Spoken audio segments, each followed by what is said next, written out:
Hi, everybody. Welcome to Infield Intel. This is a panel show. We're going to discuss old Derby rules and the shenanigans that sometimes create the need for new rules. Before we start, here are a few things to keep in mind. Gotham strives to create a safe space for our participants, communities, and fans, and that extends to our events. We have a zero tolerance policy for any harassment, discrimination, bullying, hate speech, or abuse. Please help us ensure that tonight is fun and exciting for everyone by keeping the chat thoughtful. Feel free to ask our commentators Derby-related questions and to respectfully engage with other participants. And with that, let's all introduce ourselves. I'll start with myself. I'm HEWLETT SMACKARD. I've lost track of the years now. So I'll just say I started roller derby in 2007 as an NSO. So I've been NSOing more or less ever since. Let's see, I've worked mostly Gotham home games. I have worked a couple tournaments, but not in a really long time. Yeah, so Riot, why don't you introduce yourself?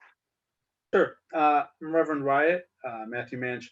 I've been refereeing starting in 2006, right after the first Dust Devil, because, like we're going to discuss, things don't always go correctly. Started in Madison, moved to New York almost a decade ago, and I've been on rules committee. I've been on the referee committee, which is now officiating.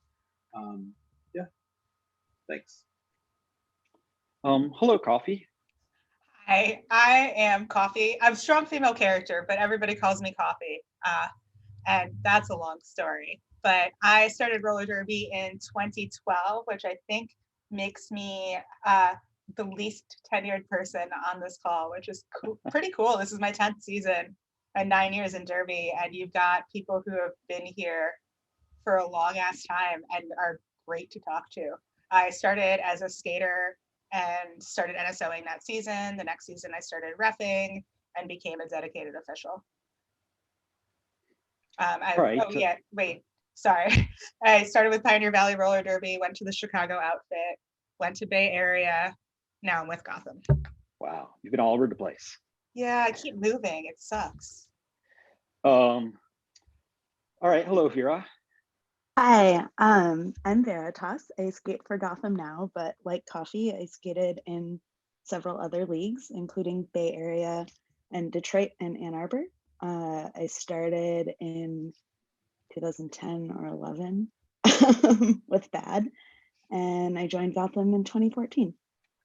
Oh, and I was a member of the WFTDA Rules Committee, and now I draw some other stuff for the games department. All right, hello, Bollocks. Hey, I'm Bollocks. I started skating with Gotham in 2005. And yeah, I've been there ever since, except for 1 year that I took off. And I've skated variously with the Queens of Pain for home teams and with the All-Stars and with the Wall Street Traders for travel teams. And you were on all 5 Hydra winning teams, right? Yes. Okay, brag a little, it's okay. Into Jill. Hi, I'm Into Jill. I started officiating in 2009 with Windy City, moved to Boston in 2010, and then in 2019 moved to Burning River in Cleveland. And I started as an NSO. I started reffing in 2012 or 2013 and do both ever since. And then for WFTDA, I was on certification for a long time and also was an officiating instructor. All right, so let's get started. So the first thing we're going to watch is a clip from a 2010 Gotham home game, Queens versus Manhattan. I picked this because I think it brings up a lot of interesting issues about how we enforce rules, what the rules are, what they should be, what impact is. It brings up a whole bunch of interesting questions along those lines. So what I want you to do is, this is the last jam of a very close game, and those of you who don't know, Gotham has a 3-game regular home season. So once you've lost your second game, you're pretty much done for the year. And I believe both of these teams have lost 1 game. So again, last jam was a close game. Let's keep your eye on the Queen's Jammer, number 55 in black. That's Susie Hot Rod. And let's watch her closely and see what happens.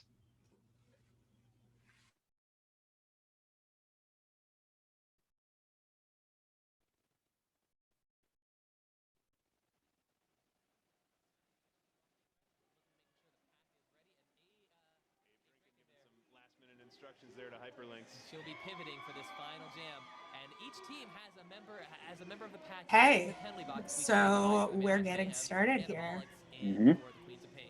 We see Susie and Dash, right? Yeah, I believe this is coming out of timeout. That's why it's taking a little bit to get the jam started.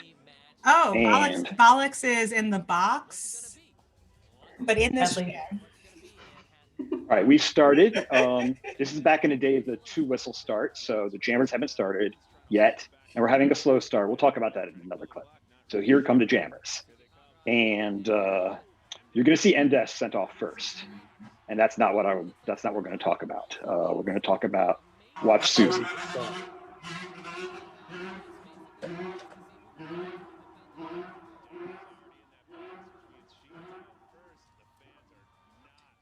Yeah. Gritty has his head in a pasta box again. Okay, did we all see what that foul was? Yes? I was looking at my cat stick his head in a box. I saw it only because I've watched this clip before. We should probably watch it. Yeah, same. Can you rewind a little bit to when right before Susie goes back to the box? Sorry, Kate is our producer here. And you can't hear her talking, but Kate Sarasara is our voice of God tonight, and she is in our ears, but not yours. I think it's about another 40 seconds before this. Yep. Yeah, both of the box sendings happened very early in the jam. So that's what. Right here. Dash right there. Okay. So we all saw that. Susie sort of hand-checked the Manhattan blocker, who was Sweetheart, and got sent to the box. And the first question I have about that, and we can stop watching the clip now. The first question I have about this for y'all is, like, do we believe in ticky-tack calls? And if so, is that a ticky-tack call? What do y'all think? I mean, one thing I would point out about this, because I think we were still in minors land at this point, is that was not a 4th minor. That was called as a major. Yes, it was a major. You can, as you imagine, I was there and I have opinions, so I'm going to leave it to others. That's actually, I think, an important distinction to make, because I think I have mixed feelings on calling things ticky-tack, because I think that it can be used to, it is both a correct thing to say you don't want to be ticky-tack about things, and also can be used to just generally be like, I didn't like this call, it was too ticky-tack. But here, what I think is really important about that is, like, the difference between a minor and a major is a penalty versus a quarter of a penalty, right? Basically. And that minor basically was where the ticky-tack call should have fallen. If you're thinking about a borderline call, why is it a major instead of a minor? I don't know. And I wasn't, like, this is not even talking about this specific clip. For the sake of this discussion, let's pretend that there weren't minors, that this was called as a major. I just want to know, you know, in other sports systems, they talk about, the game was, you could argue that the game was kind of decided on this call. And, you know, you could also argue that it wasn't decided on this call. And the thing is, some sports you hear people talk about, well, if it's near the end of the game and if it would decide the game, you better be really sure it's real obvious before you make the call. But I think, like, if we're talking about other sports and how exactly you want to be in, like, game deciding calls, you don't need, like, baseball, you don't even have to look at the end of the game, right? If a batter's facing a 3-0 count, almost certainly that next pitch is going to be a strike because the umpires would rather not decide if somebody walks or goes down for the players. They'd rather the player decide that, right? So We I think also, it's- yeah, go ahead. sorry, we have a question from the chat. Amy is asking us, can you clarify what you mean by ticky-tack? Technically against the rules, but not obviously game-changing or against the spirit of the rule. That's that's what I would call ticky-tack. Yeah. Yeah, that's perfect. I would say those times when we talk about things being technically correct with the emphasis with the like quotes around technically. I mean, you know, the nature go. of a major is that it is supposed to have impact, like, and not just in terms of like, you know, whether somebody gets sent to the box, you know, but in terms of like, did the actual action have impact? Yeah. I think it did. I think it was a think tap. like looking at the But- play. But what is impact in roller derby too? Or it's like, did that hand help Susie gain position on Swede in this case? And honestly, like I can barely see it because the resolution's low, and I think that it was, you know, maybe like a small maneuver. But I think in roller derby in particular, you don't want officials to like decide what, like to like judge on what someone's spirit is. It's really about impact. Right. I also, what troubles me is making calls differently at the beginning of the game than you would at the end of the game. Yeah. And I think having consistent officiating not only is more fair, and like obviously you tighten up, you like figure out what you're doing within the first like 10, 15 minutes of the game. And like then hopefully you're pretty even throughout, or sooner if it's a home game and you've been working with that crew forever. But I think that it is better to be consistent and therefore have skaters be able to anticipate what referee calls are going to be and be able to adapt to what referee calls are going to be than to change the calls because of the impact on the game at the very end. I 100% Right. agree with that. Like, as a skater, you're sorry, you're going to be adjusting to the game as it's called, and you may like or not like whether it's being like called really tight or called loosely, but you know, after the first few minutes of the game, you have an expectation of how it's going to be called. And I think it would definitely be a bad idea to like suspend however you've been calling it for the last couple of jams. Right. Jill, you've And been talking. Go ahead. oh, I was going to say, as an official, I often don't know how close the game is at that point. I may look at the scoreboard at the end and instantly forget that that's what the score is, because I just don't want that to affect the way I call something. I don't want to say either way, oh, I don't want to call this penalty that happened or didn't happen if that's going to affect the final score. Does that make sense? Yeah, I mean, the number of games that I've worked that were close where I forget who won is like, Right. I mean, and seriously, because I will look at the scoreboard primarily for time, and then I'll say, look at the score and be like, oh, this game is close. Be sure to look at these things in this way because people play differently in a close game when like people do play differently based on the score. And like you might see different penalties at the end of the game that you would at the beginning when people are tired, whatever. But like that's the information I'm retaining. It's not who is winning, what the score is exactly, unless I am, for whatever reason, trying to help a jammer ref or jammer refing myself. Otherwise, like the score is not on my mind.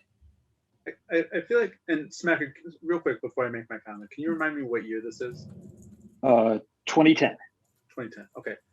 So like 2010, right? Roller derby restarts in 2004. For most people, maybe 2005. And most of us didn't know how to skate.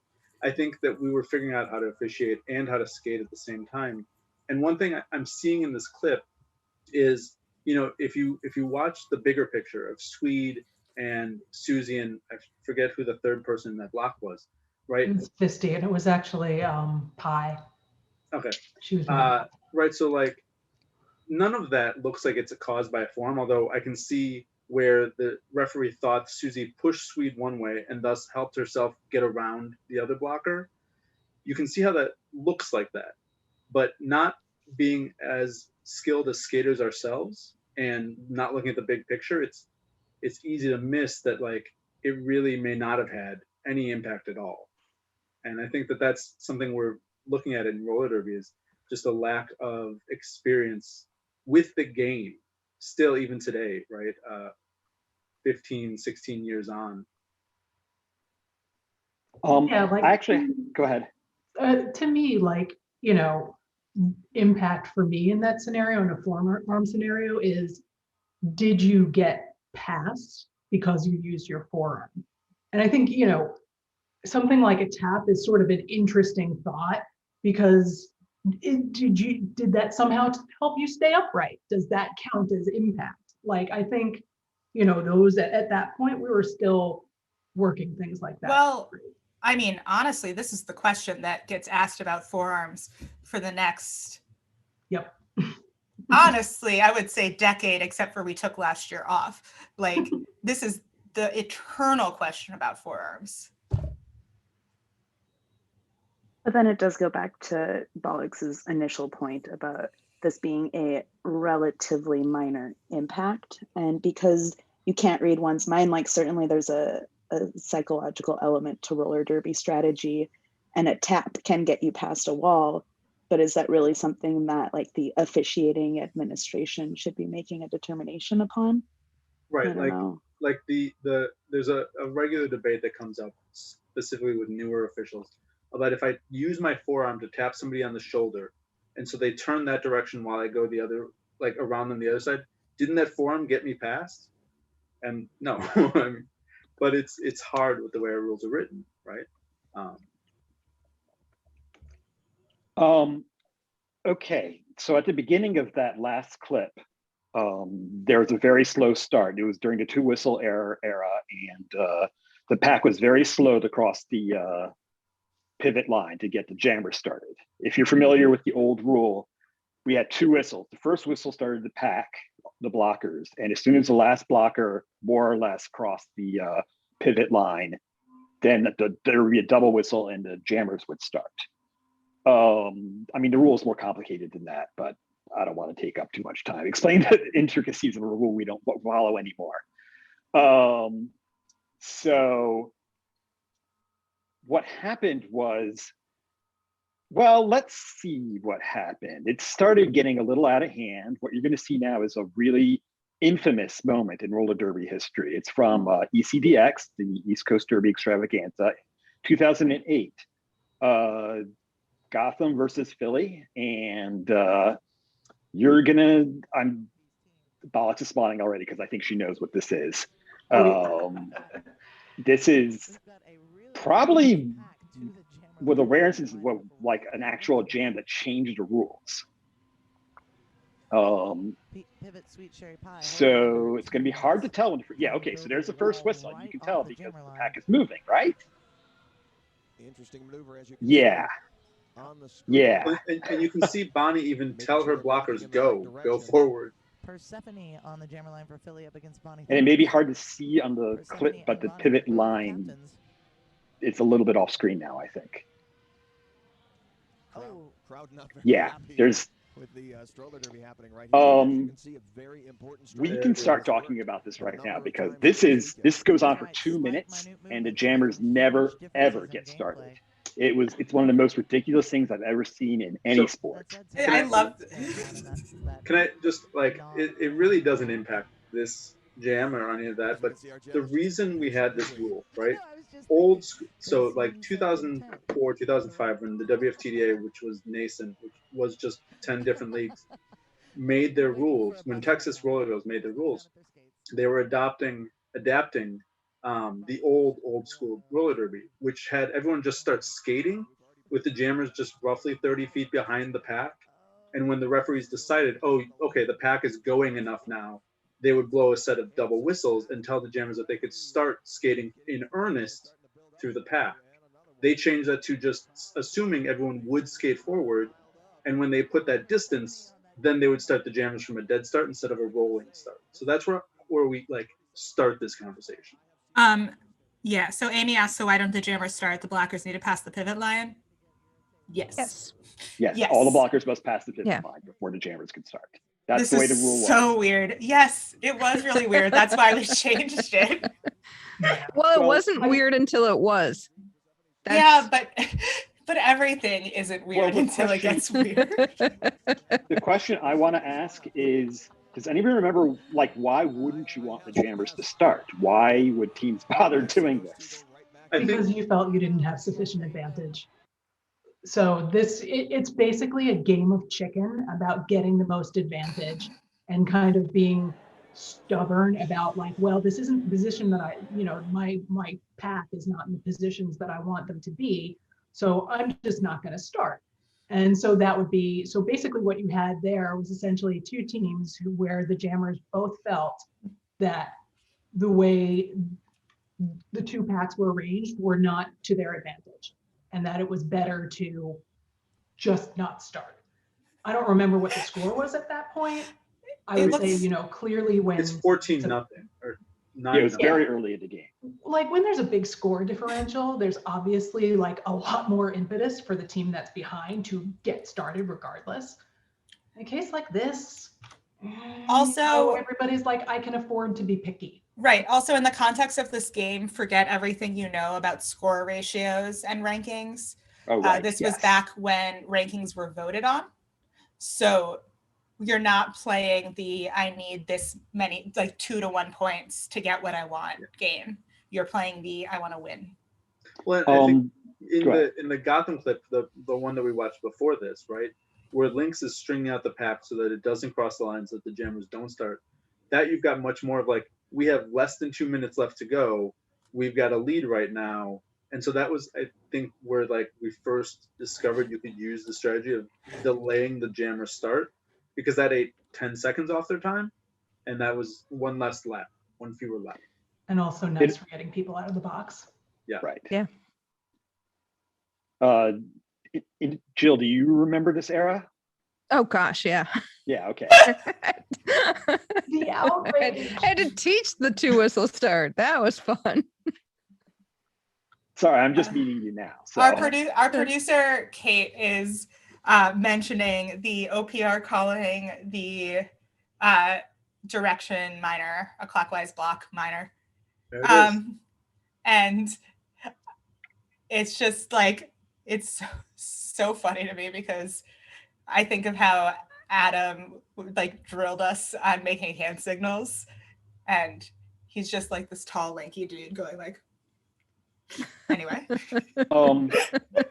A lot of rule changes come about because, like, stop screwing around and play the game, right? This is screwing around. You're not playing roller derby.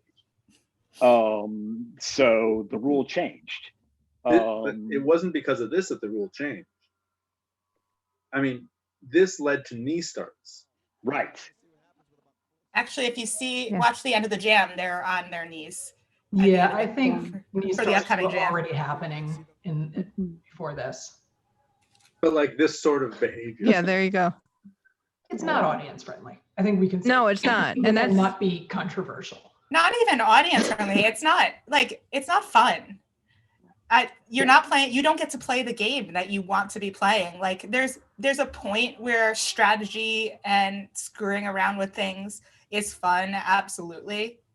But like when it stops everyone from playing consistently, it stops being fun for everyone. Right. It's kind of like in basketball. That's why the shot clock was invented, because people were just dribbling around and fans stopped coming to the game. So that's a real concern when you have a league that's also a business and you decide to implement strategy that drives your fans away.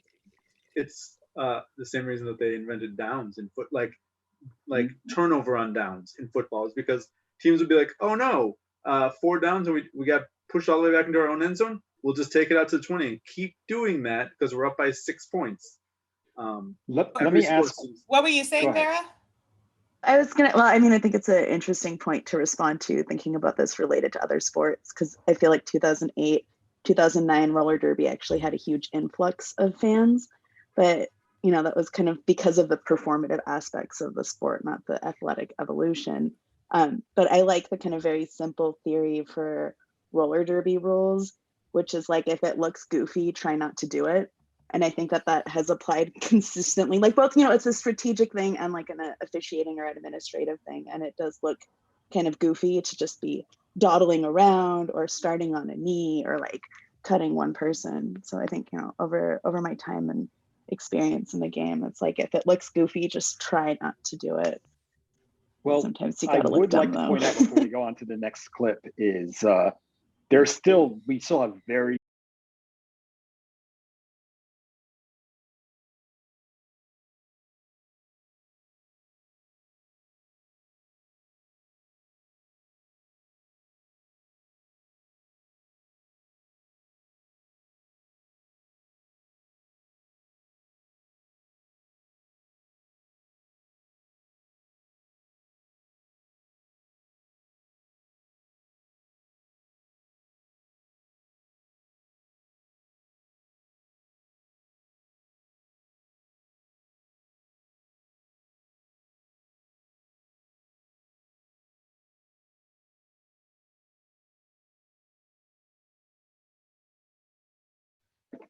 okay. All right, sorry about that technical difficulty.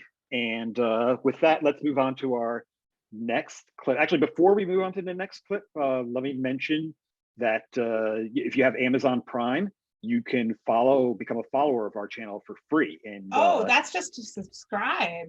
You can follow Yeah. for free no matter what. oh, well, there you go. Huh. That's how much I know about Twitch. That's what I get for No, so I think what we're saying is, if you saw in the chat, Nerd Derby Chad is saying that we need one more person to follow us to reach 1,000 followers. That would be means awesome. you literally just click follow, you get notifications when we go live, and then we've reached 1,000. It would be pretty dang cool. And we have a new subscriber. Thank you, Yay. Nameless Horror. Thank you All for right. subscribing to our channel. So let me introduce this next clip.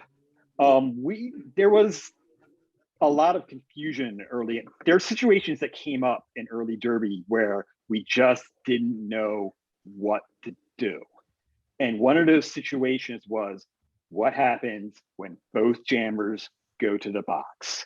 And when I first started watching roller derby in, I think it was 06, they just kept playing. The blockers just kept going around the track waiting for one of the jammers to come out. So they were playing with no jammers on the track. People decided that was not good. And but we didn't have the solution that we have now. And what we're going to see is a clip of what happened, what our first idea was to fix this problem. And I think it's good to note that penalties at this point in time are 1 minute long. Oh, yes.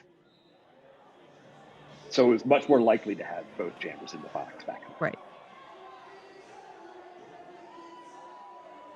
So,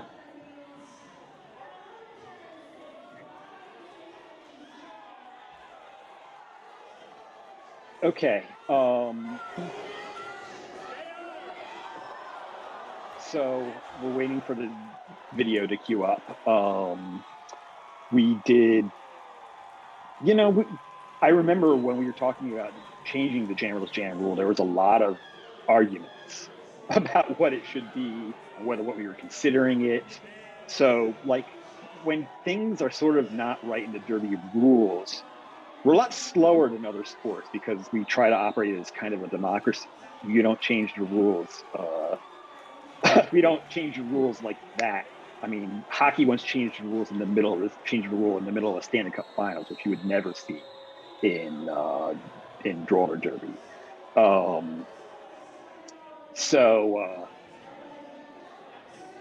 Kate's window is gray. Does that mean that our picture is about to go too? I don't know. So, the way we change rules, do we like how we change the rules? Do we not like how it is? Is getting everybody's input important? Because in professional sports, the people who own the teams just decide. And, you know, for better or for worse, you know, Yeah, you gotta watch out for that. when something's wrong with the game, they just change it. I mean, Big as question, Smacky. Wait, can I just ask one other question on top of that? Who owns the teams in roller derby? Well, right, that's an important principle in roller derby is that the skaters own the teams. Well, I think- the derby people for derby by Yeah. derby, right? I think that, I mean, as somebody on the rules committee, I have a lot of feelings about this. I think that it is for the better and sometimes for the worse, right? So the owners will, in other sports, will change the rules partially to make it more exciting to draw more fans in, which is something that we have traditionally not cared about. On the other hand, having the players who are actively playing in the moment, deciding the rules, has sometimes been pro defense because there's 4 blockers voting for every jammer roughly, and people tend to, and like we've seen this, vote for what they're doing that is successful for their team, even if they don't necessarily always think that it's something that we should continue doing as a sport. They still are winning, and I think not having that disconnect leads to us making rules in a different way with a different focus.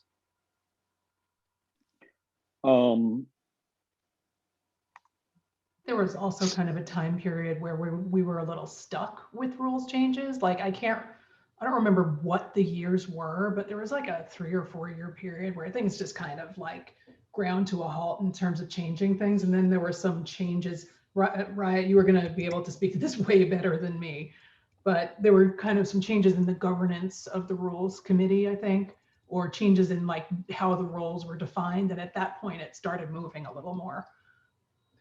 Yeah, we it used to be like, it was such a grassroots thing where like every league, of which there were far fewer, would suggest things that should be looked at. The rules committee would look at all the different ways that that particular rule could change. After everyone suggested, we went to the WFTDA, everyone prioritized what should be looked at. The rules committee would look at all the different ways any given rule could change. The WFTDA would tell us which one of those ways it should try and change.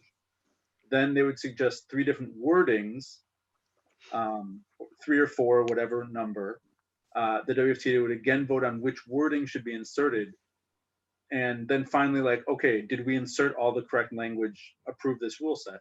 The problem that really the biggest problem we had with that was that nobody was looking at, when you change this one rule, does it have a larger effect on the rules as a whole? And so now we've got rules theory, who's basically just, it's our job to say, like, this is the sport, and if we make this rule, it is or is not a change. If it's not a change, we don't have to vote on it as a WFTDA. If it is a change, it has to be voted on. But sometimes we just clarify things. Yeah, and in addition to theory, there's another panel called application, and rules used to be like a 6-person committee that was voted on by the whole of the WFTDA, and then it split into theory and application at the same time when the like entire book was rewritten and minors were redacted from the book. And I think that's also when knee starts were like eradicated, and a couple of other ticky-tacky things were maneuvered from that. And Rip saying in the chat that was like 2014 to 2017 was the blackout period, which makes sense because I don't remember most of that time in my life. What we're going to look for in this clip is one of the refs is going to skate into the middle of the track and start waving his hands around. And I'll explain what that meant at the time when it happens.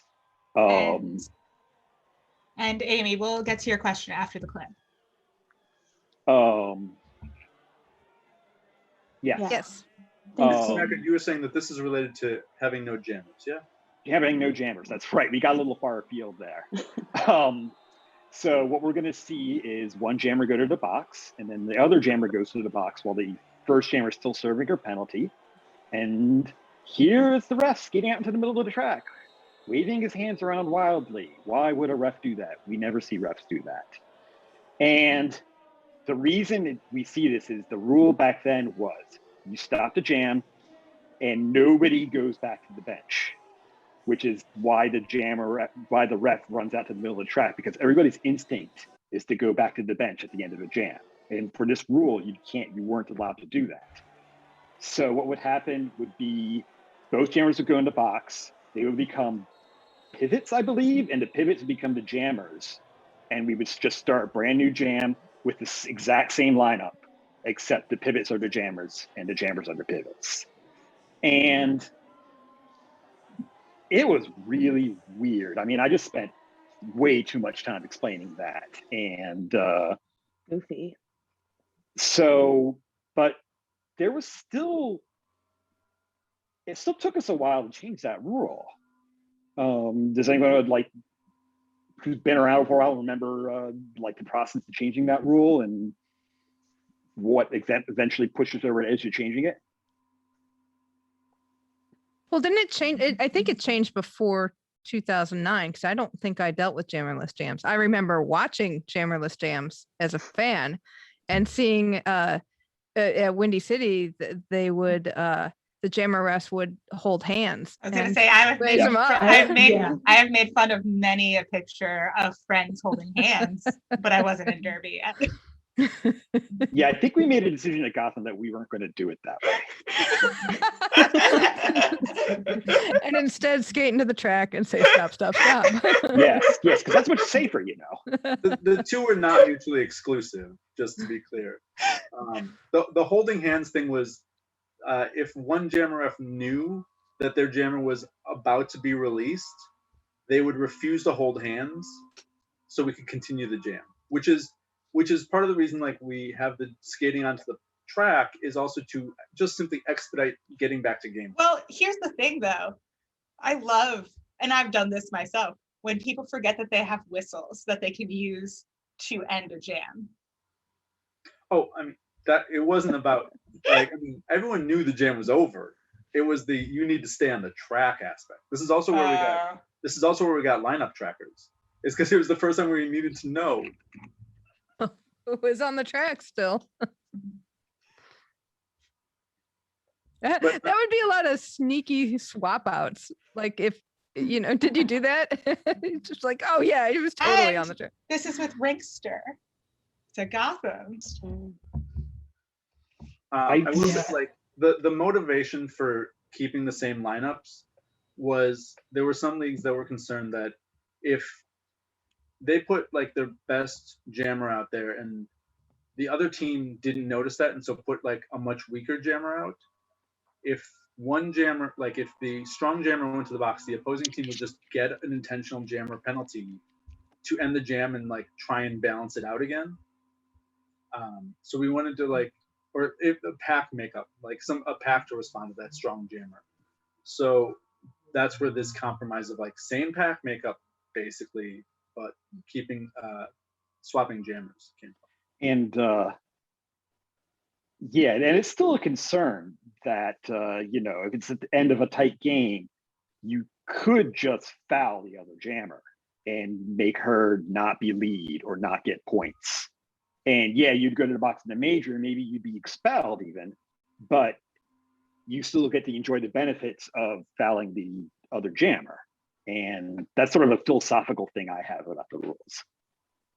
I mean, and to your question about like why did it take a while to change that?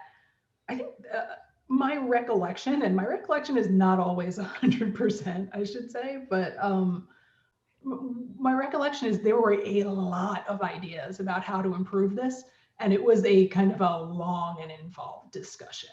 Like I remember, you know, and I actually, you know, kind of still stand by this opinion, is that most sports in that scenario, you know, most sports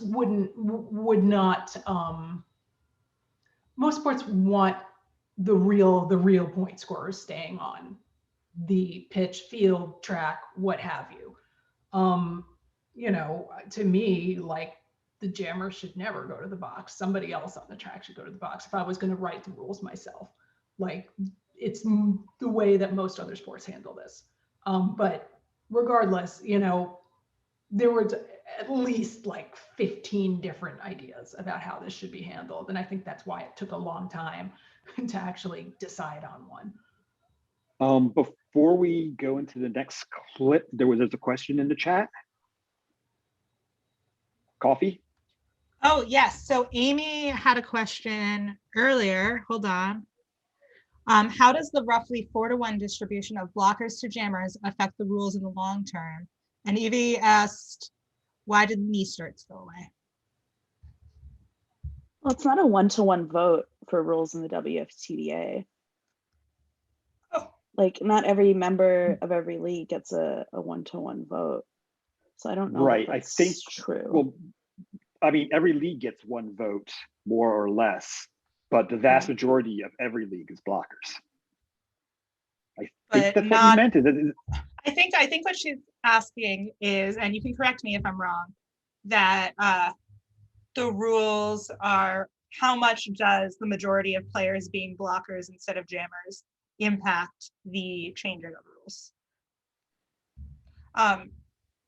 And I think our two panelists who've been on the rules committee at different points might have better insight into this, but I think that at the end of the day,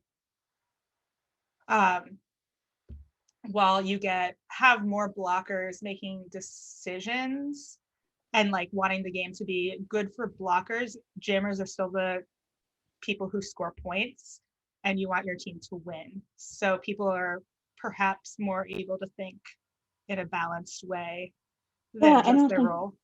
I completely agree with that, because I don't think that, as somebody who has submitted votes for 3 different leagues across the last decade of my life, I don't think that the decision's ever like, what's good for me, you know, but you're like, you know, like what's good for the game and what's good for the kind of derby that you want to see.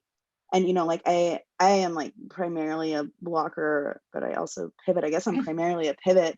And so like, I feel like the growth of the sport and like the athletic evolution is the most important determination. And like, maybe this is like a difference of opinion in being a skater who has served in like production roles to the rules committee, as opposed to being a ref who has sat on theory, is that like, that's, you know, my perspective on how votes are submitted. So I would be curious, because I know, I'm sorry, right? Like, I know that you said the thing about the 4-to-1 vote. So I would be curious what your take on that is too, and how you got to that determination. Yeah, and a lot of that is coming from looking at like when we do get to beta test things, when we try things out, when we survey about potential solutions to rules, you know, but especially with the beta testing, we'll get feedback, even if it's anonymized, right, where you can tell who the jammer is, because they say like, as a jammer, I was able to do this. It was so great. Oh my gosh, I totally support this change. And other people saying, as a blocker, I felt like this made us like, I don't like it. We use this wall structure in order to really effectively hold the opposing team to jammer. So I don't think it's anybody voting against their team's ability to win, right? It's jammers who want to be able to more effectively score against a team that they, because they're competitors, view their ability to beat if this change is made. And blockers saying, we're going to be more effective at controlling the opposing team's jammer with this rule being it this way. And when we do those sort of beta testing, you can you get a sense, like based on the feedback, this is probably going to stay the same or change in the favor of defense. And I think like when you look at online discussions about how things should change, like with multiplayer blocking, or how many people you can assist at a given time, maybe with a brace, a lot of people, and this bears out in online discussions, but we do this and it's really effective and I don't want it to go away. And that's where I'm coming from when I say it's a roughly 4-to-1 vote. I see. I mean, so and then that's a difference. Sorry, Jill, go ahead. No, go ahead, because you're on Well, rules. and there's a difference between surveying and voting too. And in my perspective and from my experience, I think that while those discussions might, like, the loudest voice in the room isn't always the one that's making the decisions in roller derby, because it is like a direct participatory democracy. And at the end of the day, it's 5-on-5, not 1 versus 4, you know. And I think that's really like kind of the key thing, is that the 4 people are listening to their jammer as the offense arm. And sometimes those 4 people, you have 1 or 2 people that are also playing offense with the jammer. So I don't know that it's as direct as that. Sorry. Go ahead, Jill. Oh no, I thought, but it's interesting when you think about the beta test and all the surveys that come back and you hear all of this. We like to be able to execute our defense, but then I guess there's a philosophical question on how do you write the rules? Do you write it so who can score the most points, and you've got to figure out how to make your defense stop the other person? Is that what we want in Derby, or do we want a game that allows for defensive moves and offense? You've got to figure out how to get around it. I don't think anyone agrees on what roller derby looks like. And to answer the other question, we don't knee start anymore because the single whistle jam start removed the need for that. But also, it was one thing that people were saying, A, wasn't particularly fun or interesting, but B, was actually kind of dangerous. And it removed the impetus to do that, because not only was it unnecessary to do, but now it's just like, now you really don't fucking do it. Like, who cares? In the last season before single whistle starts, almost every jam, especially on like playoffs and championships, was essentially a single whistle start, because every jam had some team starting on any, if not both teams. Right. Tweet. Yeah, I distinctly remember the travel team for my first league being like, we hate this. We think this is bad derby. We have to do this because we've been trying to avoid it for so long. But anytime we play someone else, they're doing it. So we have to learn how to do it, and we have to get good at it. And that was the conversation of a league that was not trying to make it anywhere in rankings, was not ranked, was not a member of the WFTDA, was just like trying to play roller derby and have fun. So. All right. Now, to go into the next clip, I know, Vera, you were talking about things that looked weird in roller derby and maybe not do the things that look weird. So that is a perfect segue into our next clip. And this is from Battle of the All-Stars, our traditional start to the roller derby season where state all-star teams play each other. This is actually from 2018. So the season before last, that's how I'll put it. And let's just watch and see what happens, because I think you'll notice right away what happens. And it's a power start now. Shout out to God. You'll see. Is in the penalty box. Misty Maven taking. You know what's fun as an official when stuff like this happens and you're like, what the fuck is going on? And then you're pulling at every straw in your brain to go, how do I call this? That's yeah. 2 F-bombs. I don't think we're allowed anymore. I love when these drop on Twitter and you're bored at home over the weekend and you can just be like, let me analyze this like 2-minute weird ass clip to death because I'm bored and I want to be at roller derby. And this is my way of expressing how much I want to be at roller derby. Anyway, thank you to Chad for this clip because he is in our chat. I have a strategic question. Why is New York doing what they're doing in this jam? I wish that Maven was here because I can't understand it. I miss Maven. Well, now you see what's happening. Everybody started just playing. What? Go ahead. Do we have both jammers coming back from the box? Is it both of them? Yes, everybody is playing derby in non-derby direction. They're turning right instead of left. And I believe both jammers are out of bounds and you have to enter behind the person who knocked you out of bounds. So this happened. And my question of you all is like, if this happens once in a while, is that okay? This starts happening all the time. Do we need to do something? And what we even do? So to answer that, so Botas is, I think, a really interesting case to talk about this with because it's a pickup team, start of the season, yes, competitive, but also fun tournament. And I think this is like the perfect place for like weird ass shit to happen. Keeping my PG-13 cursing here. PG-13. I know. I'm sorry. But in all seriousness, like, yes, if it became something that happened frequently, it would have to be discussed. But I think when it happens once in a while at a one-off tournament with a pickup team, you can honestly just say, this is weird. That's fun. But Um, I still have this question about the strategy because it looks like New York has the advantage. Like, why would they stop? You never have to skate backwards. So if you're gonna try to break the game, like if you're gonna have a strategy Oh, let's that's see if breaking Kate the is saying game, anything. why not try to break it? Oh yeah, Kate was there. Kate broke her head Um, out. But wait. who is in front?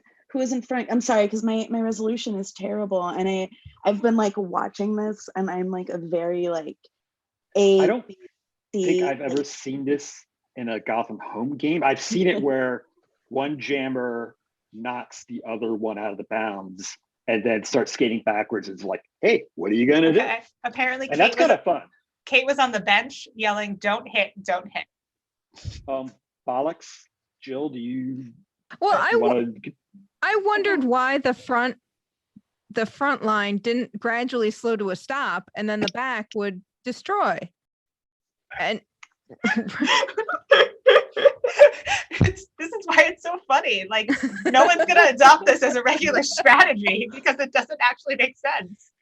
Yeah, like after somebody does it the first time, and then somebody says out loud what you just said about like, well, if you just coast, they're eventually going to destroy the pack. Then it kind of becomes a non-issue. But I think this is just another version of kind of like, instead of having a jammer knock out the jammer and take things backwards, it's the pack. Like it's the same thing. You just don't want them to score or whatever. I do think we might. Looking at the score, 6 to 14, it's kind of a weird choice, but this is when you try stuff. Yeah, I think part of it is when an opponent skates backwards, I feel like it is sometimes natural to like mirror them a little bit, and like I'm gonna come like you start closing that distance, and then you realize what they're doing, and now both teams are skating backwards, and you feel like if I slow, even though I'm the front, I don't know how these refs are gonna call it, and they might give me a destruction. So, but if they're skating backwards, can't I just come to a dead stop because roller derby is not played backwards? You totally can. Cool. That's what I thought. Like, this is why this is like exploding my head. Well, also, what I'm thinking of is like thinking about other like viral or semi-viral roller derby clips that happened that didn't end up having a major long-term impact on the game and on a bigger scale. So I think about the Pegasus and how everybody was super excited about the Pegasus, which is at ECDX Rose blocker front wall lifts the jammer up in the air and whips them around into lead jammer status. And the thing about it is, it worked precisely once, right? Because the time it happened, it was weird. So people were like, what do we do? But then aside from that, it ends up not actually having the same level of payout that people want it to have, and tends to, even if it doesn't result in a stopped assist penalty. But it looked cool, so everybody wanted to try it. Right. Oh, absolutely. People were trying it for a while.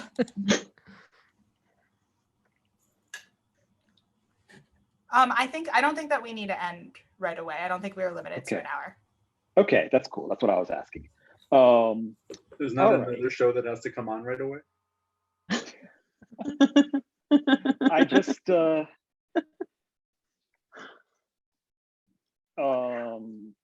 Can I say something about the Pegasus though? Because I think that it did change like some of the strategic motivation of using the inside line to get your jammer through, where it becomes like because of that like very visible exaggerated move, it became a place where you're like, oh yeah, this is smart. I can't tell you how many times I've had like a really good hit sweeping that line open because my jammer's like, oh yeah, that is a good spot for me to get through. And I'm like, yeah, that is a good spot for me to hit you through. Oh, absolutely. But that's not something that, I think that that's the difference between this is so weird.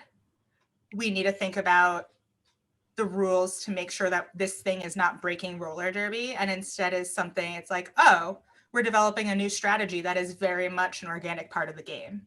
Right. So is there something from this like double backwards pack thing where there's like a strategic breakout from it. This has been keeping me up at night. I think so it's just, very like, it's very similar to back in the day, like the clip we saw of teams not wanting the jam to start. Like for some reason, both teams think it's in their interest to like not play roller derby, so they're going to do this instead. I do think it's a little more entertaining to watch people go backwards, if only because you're going like this to the person next to you and going like, what's that about? As opposed to why aren't they doing anything? But I would agree, you probably don't want to see a lot of it. All right, let's go to, for once, a non-Gotham clip. This is Rose versus Denver at the Big O in 2019. And this is special because we're going to see two angles of this. I feel like there's a number of teams that would like to point out that New York State is not Gotham. Oh, that's right. I apologize. You're absolutely right. But there's no parts Gotham in this. Zero portions. Yeah, there's zero Gotham in this, unless one of us refed. I was in the stands and a little bit drunk. Okay, that's not, you're not in the game then. No, Coffee. You're there. You're All at right. the game, not in the game. So we're gonna watch this clip. And let's watch the Lauren Much, number 77 in purple, and we're gonna see it from two angles. So I think it's gonna be interesting to see. I think about 45 seconds into this clip, we're gonna see Much. Are we gonna talk before we see the other angle? Yes. I think we're gonna see the other angle right after this clip. We're gonna talk first. Our producer is telling us that we're going to talk first, and I think that that's fine because we can set up what happened in this clip, because I think that there's something that will not be visible that's an important part of the story. Okay. But yeah, we are at the Big O, and it's the last game of the weekend on a Sunday night. And this is it here. This is Denver, I think at the time, is ranked 3, Rose is 1. Kate, can we back that up 15 seconds, see it once more? Yeah. So watch this back block call towards the end, purple jammer. Well, being the pivot, I know, right? That is one of the risks. Yeah, it's true. And captain, because specific. Okay. So we all saw that. What do y'all think? So, I mean, it's always interesting when two refs make the same call. What I want to actually say to set up for the next clip is that this year at Big O specifically, people were piloting footage review and very specifically saying for major calls, there is an alternate referee on the side who has a tablet and can rewind and do close footage analysis. So they called this back block, there's a timeout, and there's an extended conversation using this exact footage that we're watching, probably slowed down, and they decide to expel Lauren Much for this hit. And can we just like this, and it's slowed down right now. Yeah. Again, like really importantly is A, they have no other footage than this, although they can slow it down. B, it was Rose that called the official review.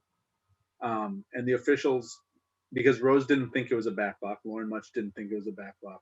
The officials on review decided it was an expulsion. Mm-hmm. Right. They had originally only assessed a penalty, and they called, actually, right, Rose calls an official review. Rose wants the penalty overturned. And upon further review, they decide to expel the skater rather than overturn the penalty. And then salt in the wound say you get to keep your official review because you're right, we did make a mistake. Yes, they did. Coffee, do you remember, can you sort of guesstimate how long that review took? So long. So it took long. like, There's two reviews. Yeah. It took like 5 minutes. 5 minutes. Okay. It was an extended conversation. And Rose was also like very clearly not happy. Because that's one of the points I wanted to bring up about instant replay is that we have 5, 6, 7 minute official reviews without video replay now. So if we bring video replay into the mix, how much longer is that going to make things go? But that's the question. if we have it queued up, if we have the other clip queued up, we can watch that. We can watch it right now, and let's see. So this clip that we're about to watch is a fan in the stands was also filming this. So again, watch number 77 in purple, the jammer for purple.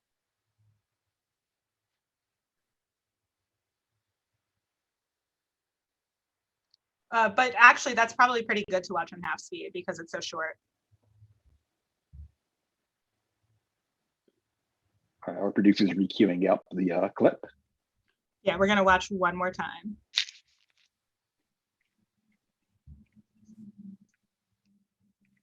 Okay, I think we are getting ready. Okay, here it is. Pay as much attention as you can to the purple jammer. See where the purple jammer hits the white blocker.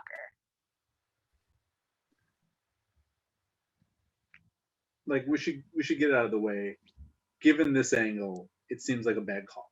Yes, absolutely. And I think, but from the other angle, I don't want to debate the expulsion or not, but from the other angle, it looked like it could be a back block. Mm-hmm.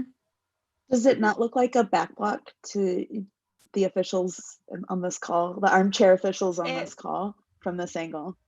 Oh, it looks like it's side contact from this specific angle to me. I see, because I'm thinking Jill, about did you want to chime in on that?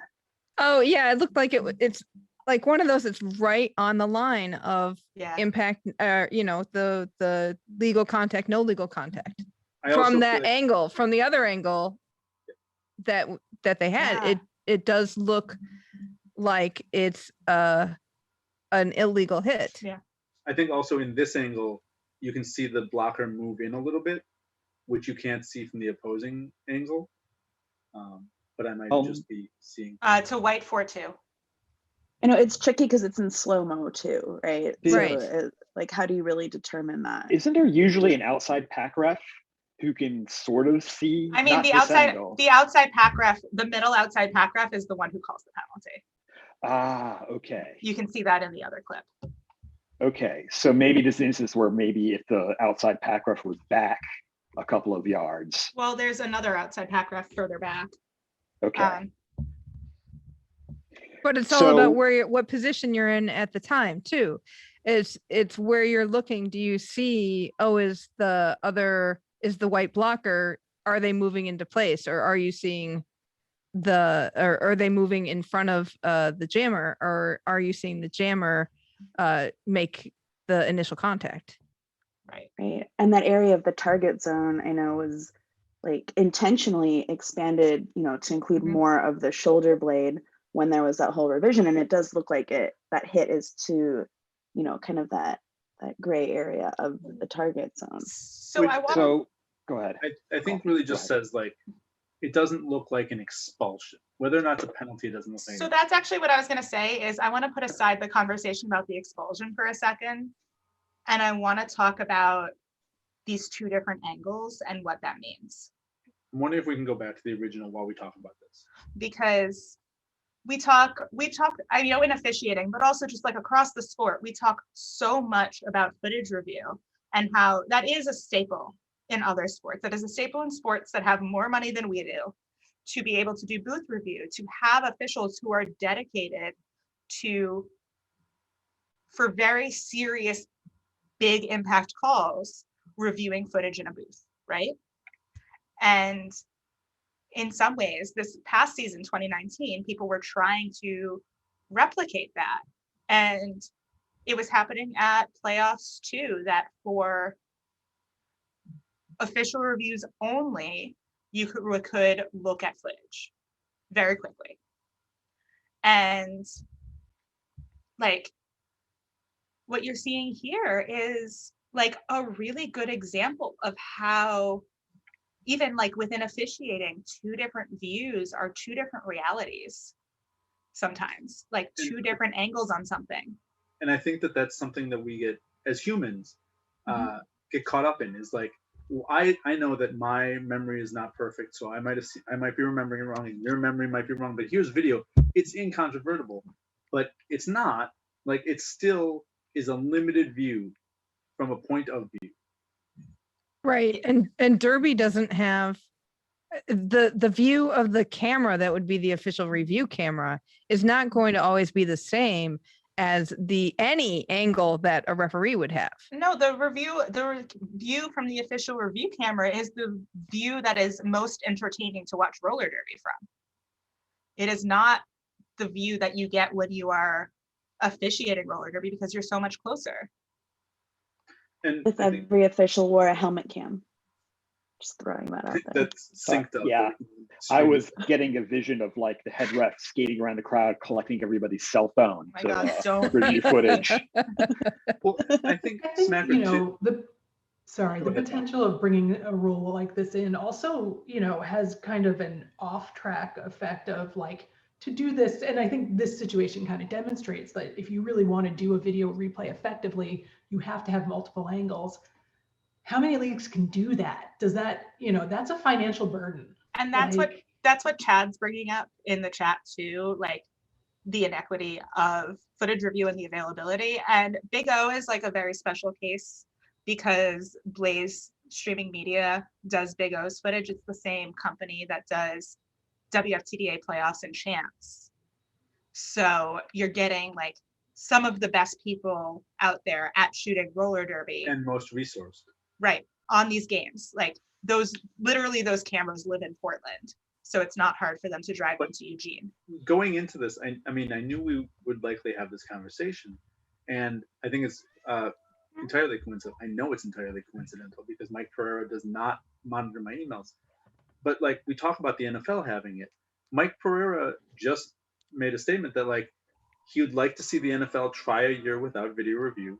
And he feels like it bogs them down in like these very minutia focused discussions about like that's something nobody could ever possibly see.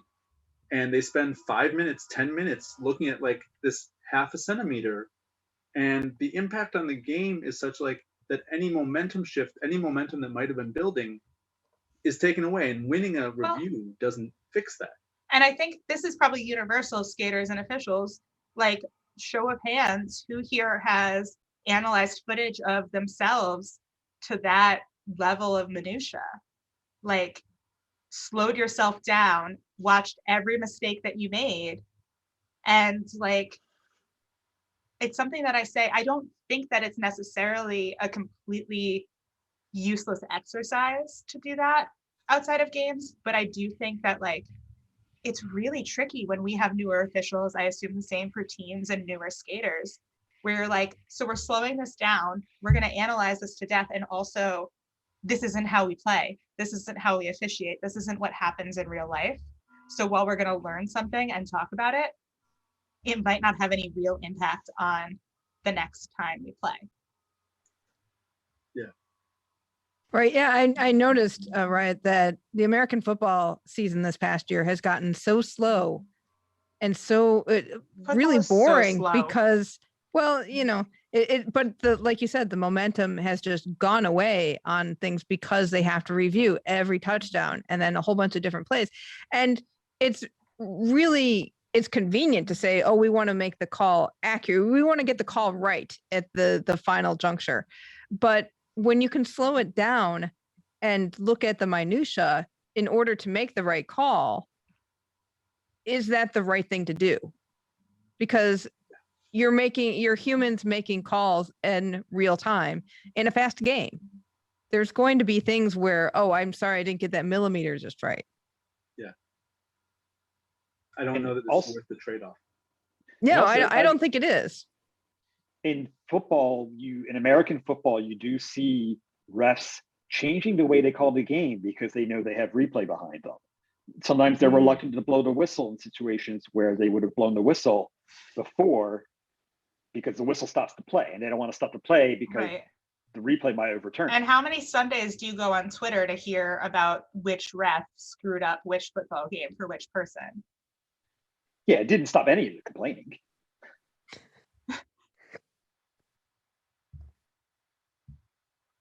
But I think bigger picture, when we're talking about replay, one of the issues that we have with roller derby and the disparate resources that teams have or leagues have, the disparate resources and available options that tournaments have, right? Like the third base coach kind of came out of nowhere, and some teams would just show up with one and be like, well, we need a spot for this person. Like in the fans, you got to reserve it. It was totally like non-standardized. And I think that that's a real problem. We can see video replay coming. I think that it behooves us to have a set of expectations about how it might be used so we can accurately determine if it's something we as a sport want to use. But there's no way that like a ref or a team should show up and find out that night we're using video review tonight. And I do think we have to keep equity in mind as well when you do this, because not every league can put together a broadcast quality replay. And They it's can't, also, or even have multiple camera angles, you know? and it's also not just like equity in terms of resources for games and like who gets to do things at playoffs, but literally who has access to doing these things in practice and who gets to practice with these tools, because that's huge too. Yeah, what do you review knowing that you have video footage? And that's for both officials and skaters. Like, we are very, very lucky at Gotham. We get footage of our practices. We have almost always have a full officiating crew. We have full scrimmages, and we can talk about the pluses and minuses of all those things internally, but like at the end of the day, we have these things that most leagues don't have, right? We have full scrimmages with footage and scoreboards. That's not common. And what is it? What? I think that technology is becoming more accessible. No, it's and not. I know, I can tell you where I am now. Wait, but let me just say, let me finish my thought, please, because I think that the whole like big rig is, you know, obviously like the Blaze Media style footage capture may be inaccessible. However, something like a helmet cam is what, $200, $300. It requires one coach or one ref to do it. And I think the third base coach is a good example of how things that like may be developed in scarcity become something that does become a standard. There are very few teams now that don't have a player that's behaving in that way, you know? So if footage is something, you know, and we like live in, you know, the society of the spectacle and cameras are everywhere. So like, how do we start to integrate it into the sport in a way that has parity? And is it bringing it into stuff like the Big O or tournaments in a more lo-fi way, like helmet cams on every ref? I know it sounds like a joke, but like just every fan Jill can replay in that moment. The fans all have a very different perspective. With officials, you kind of know, you know, there's like a standardization for placement inside and outside of the track. And even that, like, I think officials have worked hard to like how outside pack refs move. It's always like a mystery to me, but I feel like every time I try to do it, an official's like, this is how we do it now, you know, and there's like standardization. I think Jill was trying to make a point. I'd like to give her a chance. Oh yeah, I mean, sorry. No, that's okay. I'm sorry to have interrupted you as well, but I do think that if tech gets introduced, it's making sure that there's a lot of a lot of guidance for how leagues with no money can implement it. Because I moved to a league that I didn't realize how poor Cleveland is as a city, and there's a lot of trying to get skaters who can afford to skate. That's a huge question. And I think that's probably an issue in a lot of leagues, and leagues that want to do a lot of things or recruit members, and it's really hard to do that. So it's trying to figure out, oh yeah, we have cell phones, but okay, how can you use your cell phone to capture scrimmage footage? Right. And when do you do that? And I think slightly like, even like the base level question of footage aside, let's say we figure out an affordable way to do that with someone's phone. It's more, I'm thinking about the ability to have person power behind those things and have someone who can rewind that footage on the spot to practice with it, have someone who can set up that scoreboard to practice so you can have visible clocks, have someone who can process all of that footage consistently. And like, just like even, or have enough officials at a game, at a scrimmage to even make it worth it to tape those things and to look for those things. But I think also, like, I really want to get back to the question because from the NFL, replay has branched out to NHL, I believe, MLB, NBA. Like, is anybody watching those sports and feeling like it is a better experience for me now, knowing that that one call got just right versus like the momentum of the game being maintained? I think that might be a question for the participants in those games, like for the players or for the officials, you know, because we have a different perspective to roller derby than we do to football. Well, okay, so like as a participant, then like regardless of what the timeout is for or what the result of it is, like does that loss of momentum of simply gameplay, whether or not like your team was like finally starting to come back and now has to take a 5-minute timeout, or like, you know, like was being come back against and now there's a 5-minute timeout, like how does that affect you as a player? I think with like current technological access, it's, you know, clearly problematic to disrupt the momentum of the game. I just think that saying no, absolutely no footage replay, or not trying to resolve the issue of equity in capturing footage isn't going to position us in a place where instant replay is a viable component of roller derby. And it seems like it's the wave of the future for other sports, but I don't really follow other sports, so I'm not. It sounds like a lot of other leagues are doing instant replay. I mean, sorry, go ahead. I'm going to do something I haven't done this whole program and express my opinion. And my opinion is we shouldn't consider 5-minute delays for video replay until we fix the 5-minute delays that we have not for replays. Those need to be fixed first, and then we can think about delaying the game for other reasons. I think, you know, not even for me, like as a player, when there's, you know, obviously not like a video replay, but for whatever reason, there's like a long ref huddle, you know, to review a call or whatever, you can really hear the crowd, like just kind of their kind of focus dissipating. And I think, you know, like sometimes you just have to do that and it is what it is, but, you know, I don't think it's something that we want to do more of right now. Maybe eventually, but I tend to agree that anything that really just kind of like allows the fans to kind of like snap out of it and start, you know, talking to their buddy and paying attention to something else is probably not to our advantage as a sport, especially as one that where we're trying to grow the fan base. That's a really good point. With that, I think we should wrap things up. We've been talking for like an hour and a half now, I think. So I want to thank all the panelists for coming and participating. That was great. I want to remind the viewers, please follow us on Twitch and get notified about when our next shows are coming up. And I think that's all we need to say at this point. Thank you so much for watching. Panelists, thank you so much for coming. Great thanks to Kate, our producer, Kate Sarasara. And that's it for tonight. Thank you.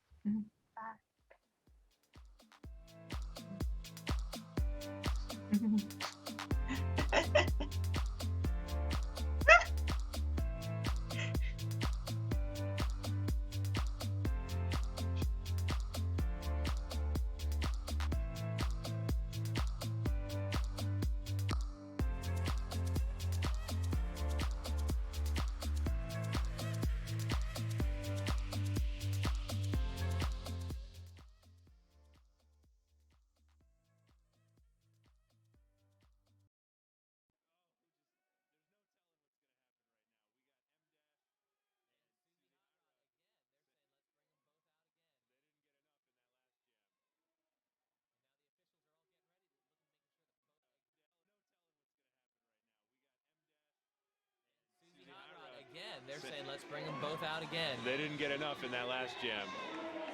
And now the officials are all getting ready, making sure the pack is ready. And Abe Drinkin giving some last-minute instructions there to Hyperlinks. She'll be pivoting for this final jam. And each team has a member of the pack in the penalty box. Sweet Cherry Pie for the Manhattan Mayhem, and Bollocks in for the Queens of Pain. So they're both down a blocker, which means it's 3-3 even pack. Both jammers out, of course. No advantages here. We are evenly matched for this final jam. What's it gonna be? What's it gonna be, Queens? What's it gonna be, Manhattan? And they're off to a slow start there. That's right. Looks like Queens trying to hold the back of that pack there. Manhattan might be trying to kill the clock. Not really sure. Here they come. Hot Rod now, and M-dash major cut penalty being sent to the box. Oh, but it looks like Susie Hot Rod also being sent for a major. Looks like a forearm call. Oh gosh, so it's basically a race to see who can get to the penalty box first. Dash is already in that box, which means she gets out first. The fans are not liking this call on Susie Hot Rod. Susie Hot Rod is not liking this call on Susie Hot Rod either. It looks like most of Queens is pretty unhappy with this call on Susie Hot Rod. I tell you, whenever the fans not pleased, they're not understanding. It was a very hard to see call there for the forearm, and so Susie Hot Rod losing precious seconds, the time that M-dash spent in there. I tell you, whenever two jammers are sent there, it throws the whole game into chaos. That's right, because M-dash came out first. She's got the lead on Hot Rod, so it is just a knockdown, drag-out fight here now. But Hot Rod making up for that lost time, and since both of them have committed a major, neither of them can be lead jammer. Go to the full 2 minutes. Oh, so we have 45 seconds left in this game to see just who can score the most points before it's over. Unless Susie breaks away with a real burst of speed here, I think that that forearm call might be the death of this Queens game. I don't know. She also had some points to call up here, and as we see the pack's tightening back up, it's just a question now of who can do the most damage in the least amount of time. That's right. And speaking of least amount of times, we're down to just 15 seconds on this jam. The fans are freaking out here. Mayhem are going crazy with the idea of beating Queens for a second time in 2 years. And Queens really wanted to be that #1 contender. As you see both M-dash and Susie Hot Rod in for the final seconds. Dominatrix with a whip, but that's the game. That's the jam. That's the game. Manhattan wins 94-84. And you can see Susie Hot Rod not happy with that last call. So let's take a look at the instant replay there. And you see her skating around now towards the bottom of the screen, and she is going to pull a forearm here, which is going to get her a major right there on Sweetheart. Now, it looked like that might just be a small tap, but it's the referee's call to make, and he says that is a major. You're going to the box. And Susie Hot Rod still steamed over that call. That's one that I'm sure is going to have a lot to talk about. But meanwhile, the Manhattan fans, plenty to celebrate because it's their first bout of the season and their first victory for the Mayhem.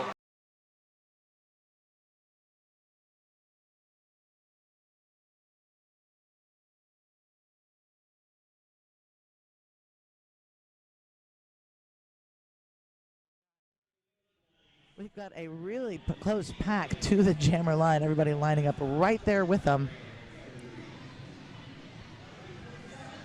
Pivot Sweet Cherry Pie holding on to her teammates, trying to build a wall right off the jammer line. Interesting maneuver, as you can see on the screen, making sure they're blocking in the right direction. Persephone on the jammer line for Philly up against Bonnie Thunders. Persephone and Bonnie, both captains.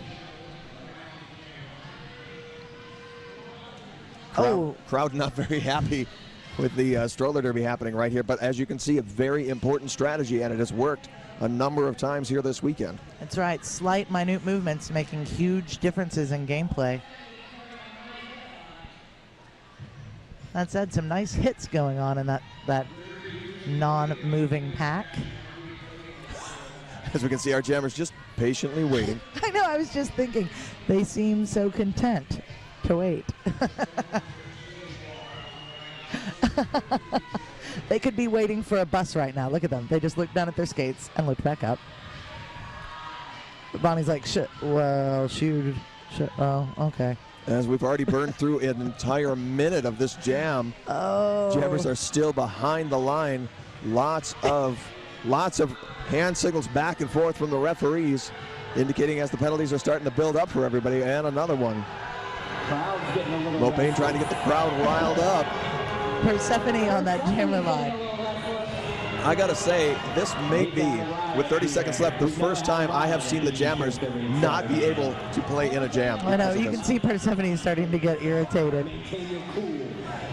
You know, it's not necessarily a crowd-friendly tactic, but these two teams would not be doing this if it did not work at some level. Indeed, Persephone's just having a conversation. Bonnie Thunder's finally agreeing, yeah, I would like to skate as well. We're going to see what happens with about 4 seconds left. I hazard a guess that we might see those two go right back out there. Well, yeah, there you go.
Skater of stature, because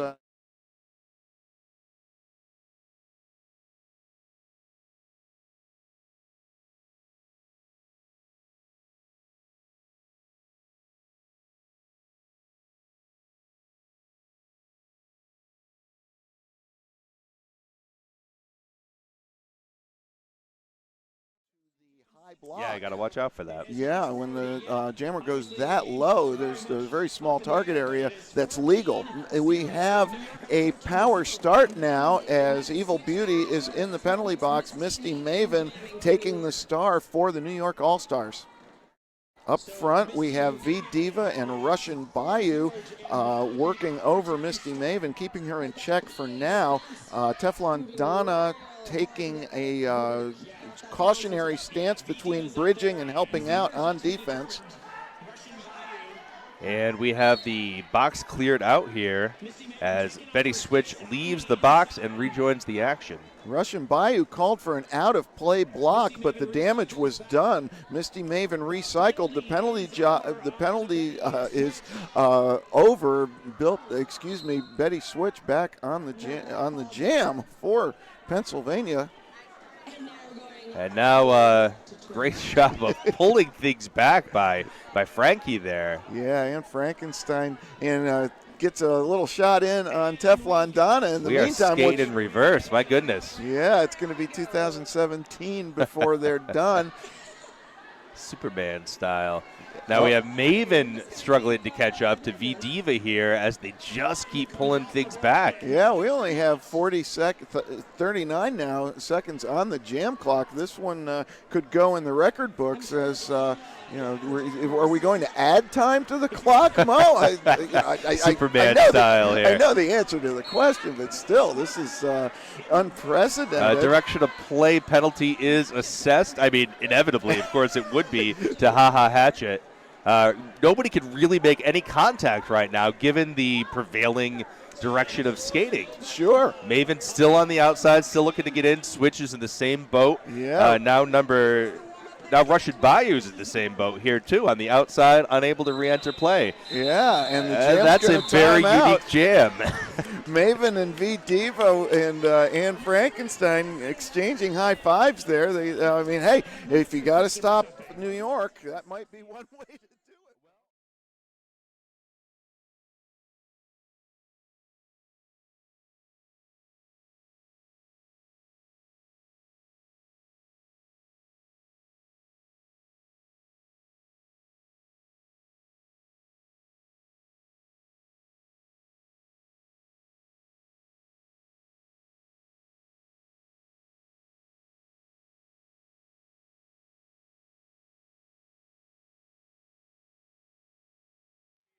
Oregonians? I believe it's Oregonians. Oregonians. Or I want it to be. I know, I like Oregonians. There we have it. But back to the track, Rose City Rollers. They have Lauren Much with the Jammer Star and lead. Much coming through, staying inbounds and in play on the tiptoes and picking up 4 on the scoring trip. Meanwhile, we're seeing some divide and conquer tactics from Simonis and their fellow blockers. Whoa. Blackman chasing Much out. Thought she was going to catch her. Leah having another seat in the box. I have to point out to you that is penalty number 7 for Leah. Oof. Well, being the pivot, I know, right? That is one of the risks, we yeah, know. it's true. And captain, because specific penalties to the captain. Lauren Much having a seat in the box right at the end of that jam. So it's going to be a power start.